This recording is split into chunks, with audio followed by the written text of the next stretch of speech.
یہ واقعہ جو میں لوگوں کو بتانے جا رہا ہوں یہ بالکل ایک سچا واقعہ ہے۔ ہمارے محلے میں ایک 75 سالہ بزرگ رہتے ہیں۔ ان کی آنکھوں کے سامنے یہ ناقابل فراموش واقعہ ہوا ہے۔ انہوں نے مجھے خود سنایا ہے، لیجئے آپ بھی ان کی زبانی سنیے۔ میرا نام رحمان اللہ ہے۔ یہ واقعہ میری آنکھوں کے سامنے وقوع پذیر ہوا ہے۔ یہ اس وقت کی بات ہے جب میں 25 سال کا تھا، یعنی یہ 50 سال پہلے کا واقعہ ہے۔ میرے دو دوست سب سے بہترین دوست تھے۔ ہم 3 لوگ بہت اچھے ساتھی تھے، ہر جگہ ایک ساتھ جاتے تھے۔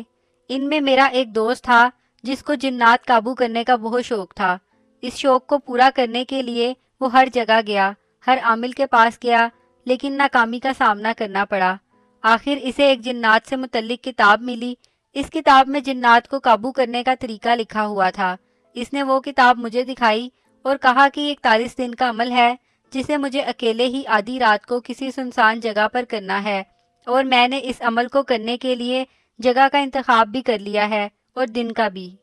میں نے اسے سمجھایا کہ یار یہ مت کر، اس میں تمہاری جان بھی جا سکتی ہے، لیکن وہ نہیں مانا۔ خیر انہوں نے وہ عمل شروع کر دیا۔ پہلے 40 دن تو اچھی طرح سے گزرے۔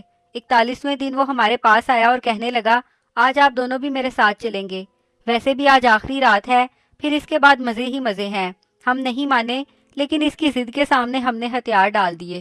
ہمارے گھر سے تھوڑے فاصلے پر ایک دریا ہے، جہاں دریا کے نزدیک کوئی آبادی نہیں ہے، درختوں سے بھرا ہوا ایریا ہے۔ اس جگہ کا انتخاب انہوں نے کیا تھا۔ آدھی رات کو ہم تینوں وہاں پر پہنچے تو اس نے کہا کہ آپ دونوں یہیں پر بیٹھ جائیں، میرا انتظار کریں، وہاں آپ لوگوں کے سامنے دریا کے کنارے میں اپنا عمل شروع کرتا ہوں۔ میں نے کہا کہ ٹھیک ہے، اور دو دوست یہیں پر بیٹھ گئے اور وہ دریا کے کنارے جا کر اپنے ارد گرد دائرے کھینچ کر وہیں بیٹھ گیا۔ وہ ہمیں دکھ رہا تھا۔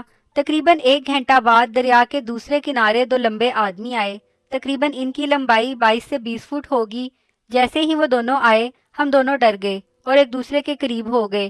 ان دونوں کے آنے سے دریا میں بھینسوں کا ایک جھنڈ پتہ نہیں کہاں سے آ گیا۔ چاند مکمل تھا اور وہ ہمیں صاف طور پر دکھائی دے رہے تھے۔ اچانک ایک آدمی نے دوسرے سے کہا، مجھے تو بہت بھوک لگی ہے، تو دوسرے نے بھینسوں کی طرف اشارہ کر کے جواب دیا، یہ تمہارے سامنے کھانا پڑا ہے اور تم نہیں کھا رہے۔ اس نے ہاتھ بڑھایا اور ایک بھینس کو اٹھا کر ایک ہی نوالے میں سارا کا سارا کھا گیا، پھر دوسرا، پھر تیسرا، اور اسی طرح سارے بھینس کو کھا گیا۔ پھر اس نے کہا کہ اس سے تو میرا پیٹ نہیں بھرا، تو دوسرے نے جواب دیا کہ جو تمہارے سامنے آدمی بیٹھا ہے اس کو کھا لو۔ جیسے ہی اس نے یہ کہا، اس نے فوراً ہاتھ بڑھایا اور ہمارا دوست جو دائرے میں بیٹھا تھا اس کو اٹھایا۔ جیسے ہی اس آدمی نے میرے دوست کو اٹھایا، ہم دونوں نے اپنے جوتوں کو بھی وہیں چھوڑا اور تیز اپنے گھر کی طرف دوڑ لگا دی، پیچھے مڑ کر بھی نہ دیکھا۔ اپنے محلے پہنچ کر میں نے اپنے دوست سے کہا، کل جیسے بھی ہو ہمیں صبح سویرے وہاں جانا ہے، اور گھر آ گیا۔ صبح آنکھ کھلی تو بہت تیز بخار تھا، اور اس بخار میں بھی گھر سے نکلا اور دوست کو لے کر رات والی جگہ پر پہنچا، لیکن وہاں پر میرے مرے دوست کی لاش اور ہمارے جوتوں کے علاوہ اور کچھ بھی نہیں تھا۔ میں حیران ہوں کہ آخر ایسی کون سی غلطی ہوئی میرے دوست سے جو انہوں نے اس کی جان لے لی۔